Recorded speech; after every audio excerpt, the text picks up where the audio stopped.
Of all the basic techniques of miniature painting, I think the most basic skill that I've consistently been the worst at, or I just never took the time to learn properly, was dry brushing. And it's so fundamental to many, many different types of this kind of painting that it's really a problem. So today we are going to do a lot of dry brushing.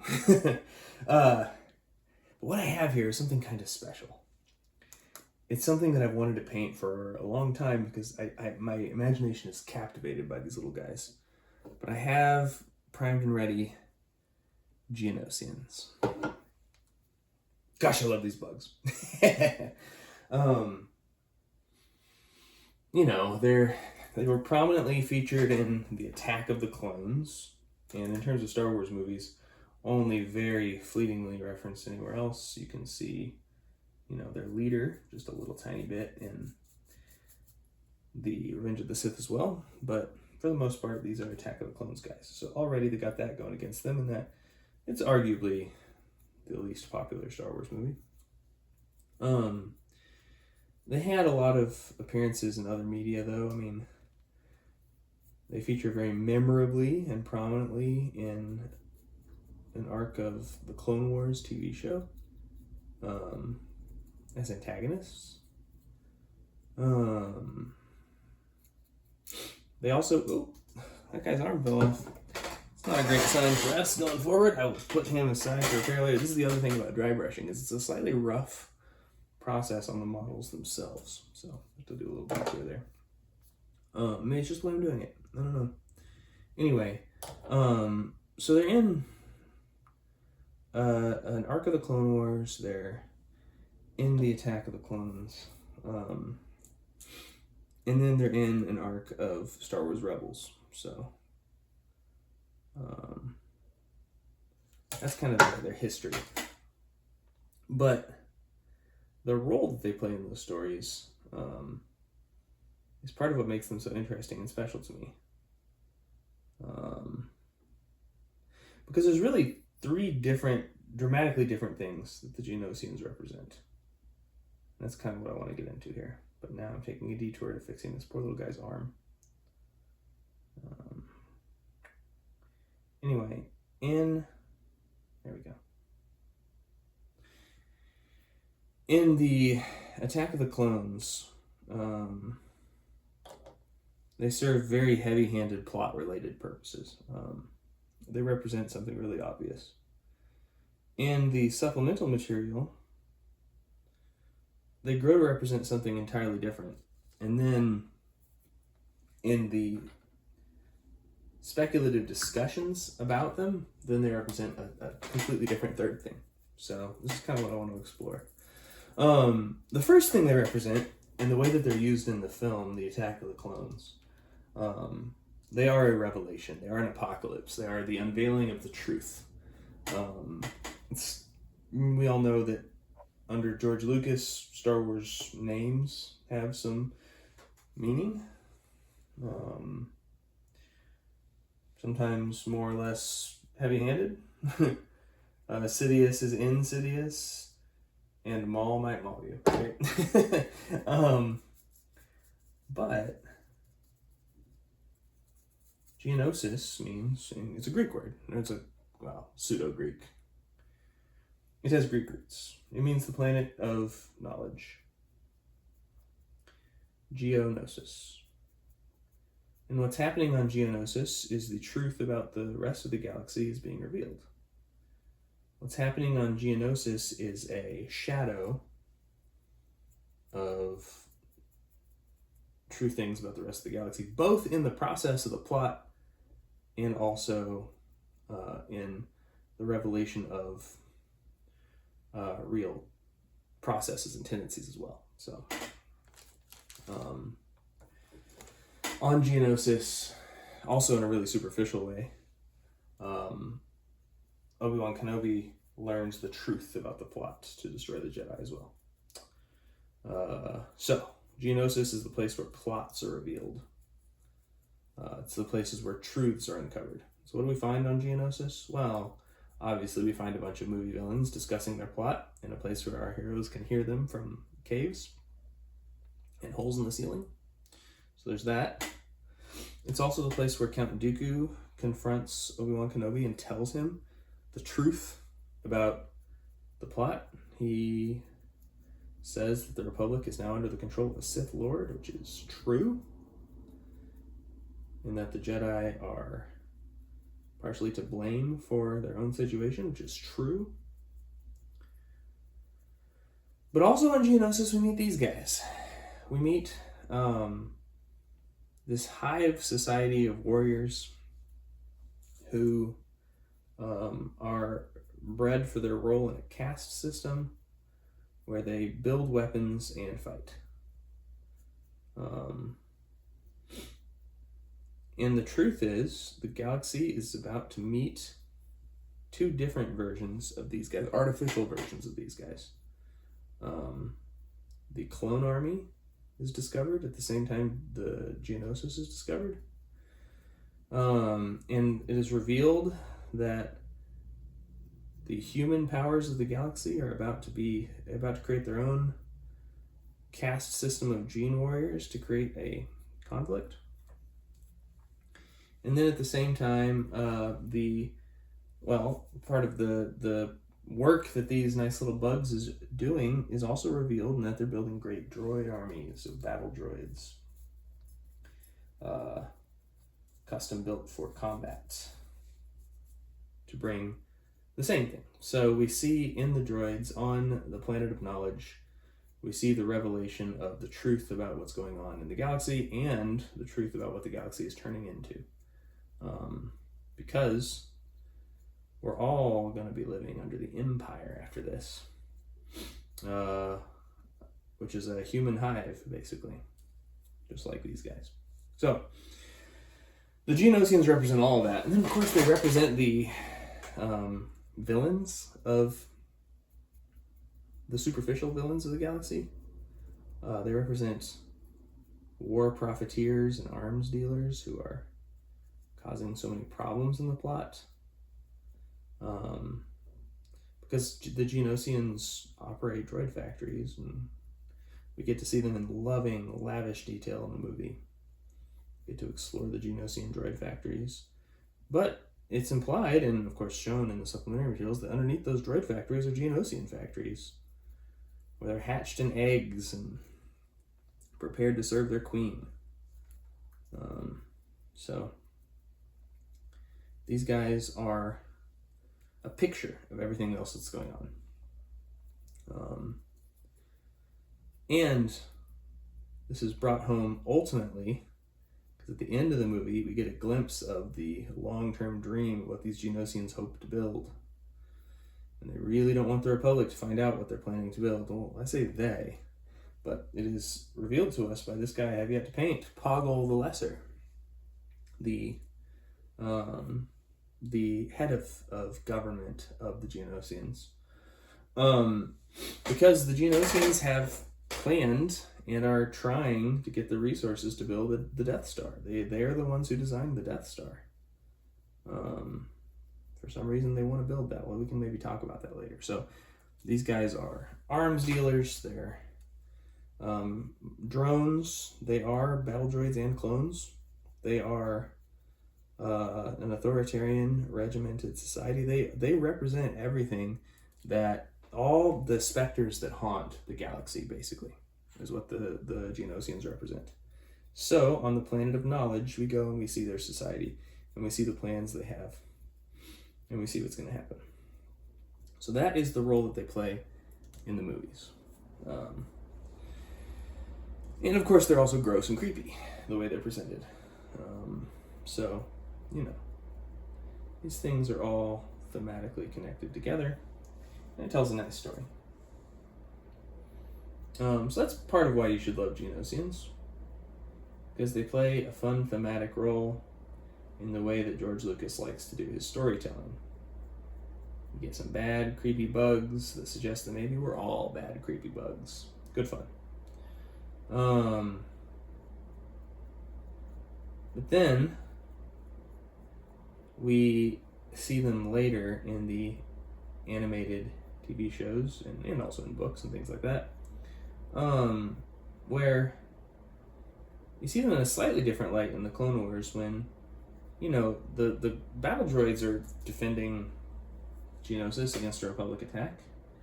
For them, it's just part of the game. But for the Geonosians, it's a war of it's a war of life and death. I mean, they are from one planet, and they have a limited number of queens, and those queens start to die. Their hives start to die.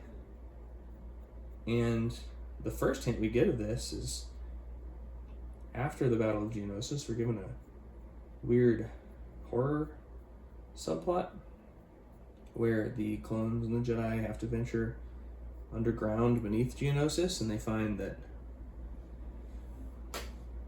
there are zombie Geonosians who are defending one of the last queens.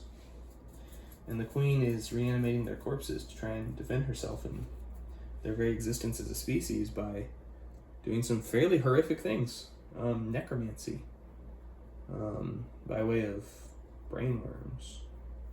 And then, very interestingly, which kind of underscores the point of what we learn at the Planet of Knowledge, those Geonosians, the clone troopers, are taken over just as easily as the Geonosians for the purposes of the zombies.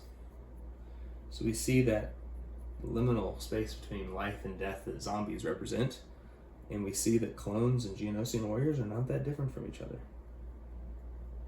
And then we see Obi-Wan Kenobi end up in a negotiation with that queen, one of the last queens, and he treats her with some respect and dignity despite the horrific events they've been through. And of course, at the end of it, they end up destroying her world again, but they recognize that what she wants is maybe something real. Maybe something worth thinking about, because this is where the story of the Geonosians starts to take a turn. Because right now, up to this point, all they've represented is everything that is wrong with the galaxy and everything that is secretly wrong with the galaxy. The galaxy is bad because the truth is we're actually all just Geonosians. But it's also bad because something bad is happening to the Geonosians. And this is where we get into the other side of what they represent. Because the Geonosians are being used by the evil and good forces in the galaxy for nefarious purposes and then discarded. Now, who else is being used for nefarious purposes and then discarded? Of course, the clones and the droids. So that model is still there. But there's more than that going on too. Because it's at this point that we start to see the Geonosians with some sympathy. And this takes us into the way they're presented in the show Rebels, because Rebels in many ways is dealing with the fallout of the Clone Wars. The show is supposed to be about the foundation of the Rebel Alliance and all that, but in many ways it's like it takes these detours to clean up and deal with the implications of what we've seen in the Clone Wars. And one of the implications they stop and deal with is the horrible fate that befalls the Planet of Knowledge and the bug people there. Because later they visit Geonosis and it's dead. They're all dead. There's a small flicker of hope remaining in the form of the last surviving Geonosian who's protecting the egg of the last Geonosian queen. But, I mean, it's a doomed enterprise. The queen that hatches from that egg is not going to be able to reestablish anything of value, and they make a rather pitiful comic strip about her later, I believe. Actually, the comic strip may have come first. Regardless, it's a pitiful story at the end. But there, the fate of Geonosis is seen as the horror of the Empire. But you have to remember, was it the Empire that destroyed Geonosis, or was it the Republic? And maybe is there a difference? Of course, in the story, they treat it as an imperial atrocity that they want to spread the news of. But what's ironic, and it's been a while since I've seen it, so you'll have to forgive me if I'm flubbing some of the details, but the last surviving Geonosian wants to warn, doesn't speak Basic, which is the Star Wars term for English. And so he's trying to communicate the threat of what's going on with pictograms, and he draws what the audience knows is a picture of the Death Star. But it's never, the characters in the plot never figure that out, and they think that it's a picture of the gas canisters that were used to destroy the Geonosians, the bug spray that was used to kill them all. And they think that's what he wants to share with them. And I mean, that is part of, he wants the, I'm sure he wouldn't mind people knowing about the injustices that Geonosians have faced at the hands of the Empire and the Republic. But what he's actually warning them is that the Geonosians were used to create the Death Star, and that there's a great danger out there. Anyway, Geonosians go from being a representation of all that is evil in the galaxy to being a tragic figure of the victims of the wars, because the Geonosians just flat out lose.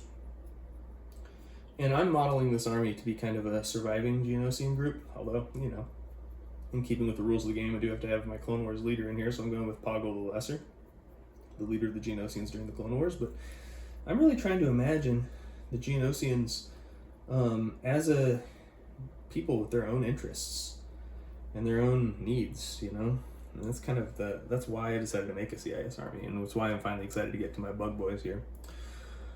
But the truth of the tragedy of Geonosis really gets into the next and the final third thing that the Geonosians represent.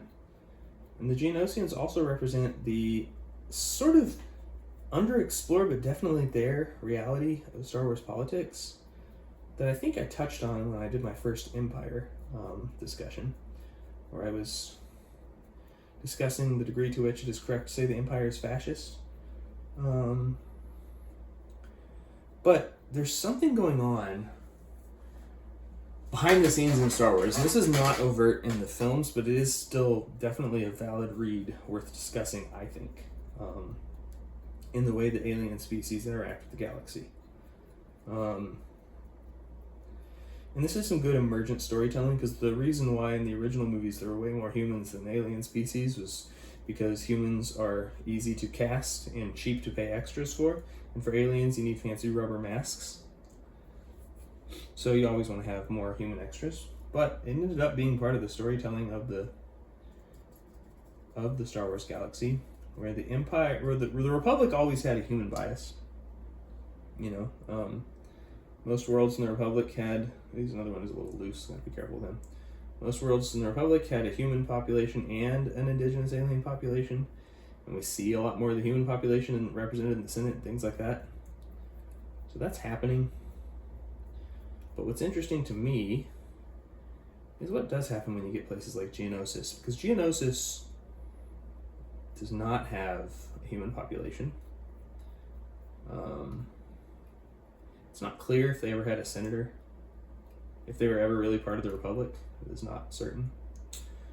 However, what they did have was a large corporation, actually multiple, that they formed in their hives, and then they subcontracted their corporate factories out to arms dealers, really famously in the story, Baktoid Armor Workshop, the people who make the battle droids. So the Geonosians and their factories, the factories make battle droids above the factories which make Geonosians, right? Because remember, symmetry here. But the Geonosians can only really interact with the broader galaxy as a corporation. That's interesting. The Geonosian state and the Geonosian corporation and the Geonosian government are three distinct entities. So the Geonosian state, which is an ethno-state that is led by queens that biologically rule their people. So really what we're talking about is the Geonosian nation, is a matriarchy, like a wasp's nest with a queen, or an anthill. But then, to interact with the galaxy, the Geonosians create a government layer on top of that, where the queen appoints a minister who in this case is Poggle the Lesser in our story, but there were guys before him. And he's really the minister of the most important hive on Geonosis, but I don't know, it's not well explained, and we're simplifying. So to interact with the galaxy, the Geonosian nation, which is biological and real, creates this artifice of the Geonosian state, led by Poggle the Lesser. But that doesn't really work either, because in the Republic, governments that aren't human really don't get that much respect anyway. So they create a third layer, and this is where they really find their power, and that is through capitalism. The third layer that they're able to use to protect their buggy interests is the corporation that they then use to work with the Bachwood Armor Workshop. The name of the Geonosian corporation is escaping me, so I'm not gonna look it up. This isn't meant to be Star Wars trivia. So we have these three layers: the Geonosian nation, real, biological, organic bugs; the Geonosian state, imposed, but still, Poggle's authority is still kind of real. He is the one who interacts with the others, so we have that layer. And then we have the corporation, and this is where they actually get power and they're able to represent their interests. But it is that layer that is their undoing. Because in the Star Wars galaxy, if you're not a human society, there's really only two ways that you can get any sort of authority. And they're both through wealth. The ones who legitimately make enforceable contracts with corporations that are respected by the Republic are called corporations. And then the ones who make those deals less legitimately and do not respect the Republic or are not recognized by the Republic are called cartels or gangs. For example, the Pike Syndicate. It's called a syndicate because it is largely a money-making institution that sells things that the Republic views as illegitimate, sells spice, which is a drug of some kind. However, they control multiple planets.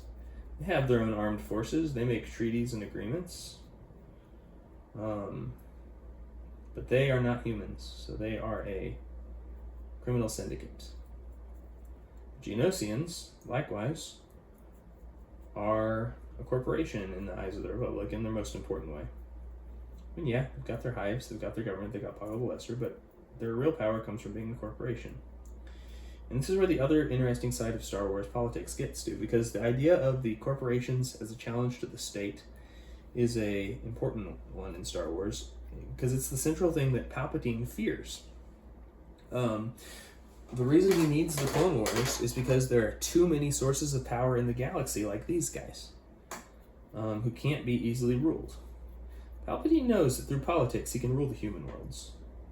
He's not going to be able to rule the corporations that have found a way to hold power through money in a human-dominated society.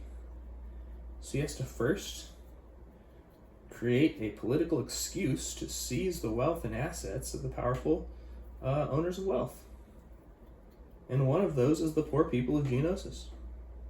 I say poor people, remember, in the movies they do represent our villains. They do represent all that is wrong with the galaxy. They're war profiteers. They're ugly. They're the ones who originally make the Death Star, or want to make the Death Star, right?